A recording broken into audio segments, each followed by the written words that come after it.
السلام علیکم ورحمت الله وبرکاتو. عزتمندو دی وخت چې زه کوم جومات کې ولاړ یم دا یو مشهور جومات دی چې دې ته ویل کېږي مسجد قبلتین. دا هغه جومات دی چې په دې کې یو مونځ چې کوم دی دوه قبلو طرف ته شوی دی. تاسو د دې دا محراب وګورئ انشاءالله. په دې باندې بیا مختصرې خبرې مو کو د خیره.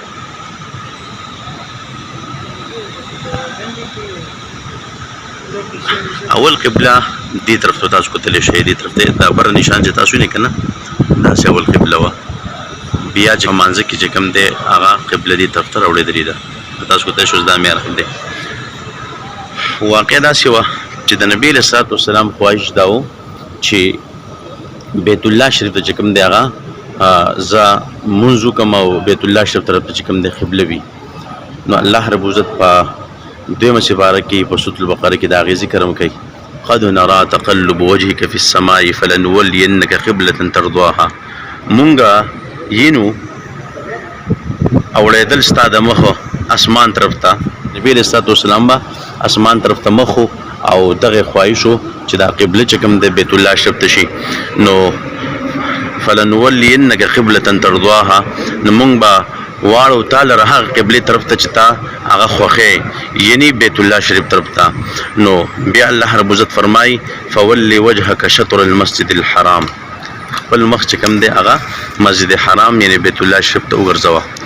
نبی علیه الصلاة والسلام صحابه کرامو ته ویله چې دا حکم دی چې اوس به د مسجد اقصی په ځای باندې تاسو مخونه بیت الله شریف ته ګرځوئ. نو په دې کې د مازدیګر د مانځه ټیم او دلته چونکې دی ځای کې بنو سلمه چې کوم دی یو قبیله و هغه اوسېدله. نو په دې ځای باندې یو صحابي تېرېدلو او هغه صحابي چې وکتله نو خلک چې کوم دی بیا هم بیت المقدس او مسجد اقصی طرف ته مونځ کې د مازدیګر په مونځ کې ولاړلي.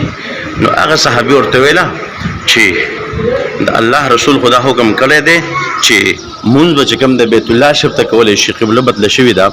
نو دغه صحابه کرامو د مانځه په ټایم کې چې کوم دی هغوی هغه خپل مخ بیت الله شریف ته وګرځو. غالبا 2 رکعات شوي وو مسجد اقصی طرف ته او د هغې نه پس چې کوم دی بیا بیت الله شریف ته چې کوم دی دیو مخ وګرځو.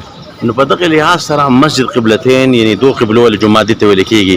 ورنه که مونږ سوچ وکړو نو داسې خو هر جومات مسجد قبلتین کېدی شي دلته. ولې اولې کې مثال طور باندې هغه مسجد اقصی طرف ته مونځونه شوي دي، د هغې نفس چې کوم دی بیا بیت الله شریف ته هم شوي دي. خو دلته په دې لحاظ سره د مسجد قبلتین ویل کېږي چې په یو مونځ کې دو قبلو ته مونځ شوی دی. په یو مونځ کې یعنی 2 رکعاته مسجد اقصی طرف ته او بیا 2 رکعاته چې کوم دی بیت الله شریف ته. نو په دغې لحاظ سره مسجد قبلتین دی. ورنه بیا خو هر یو جومات چې کوم دی د مسجد قبلتین کېدی شي ځکه چې په هغې کې بیت الله شریف ته مونځونه شوي دي او مسجد اقصی طرف ته مونځونه شوي دي. د دې چې کوم دی دغه مقصد دی او دغه یو مختصر چې کوم دی ما تاسو ته د دې هغه پسې منظر ذکر کو چې تاسو هغه کتلی شئ او هغه چې کوم دی لیدلی شئ او دغه مسجد قبلتین دی. الله رب عزت د ټول مسلمانانو چې کوم دی توفیق ورکړي چې راشي او دا ځایونه په خپل سترګو ویني چې د هغوی چې کوم دی د زړه ارمان پوره شي.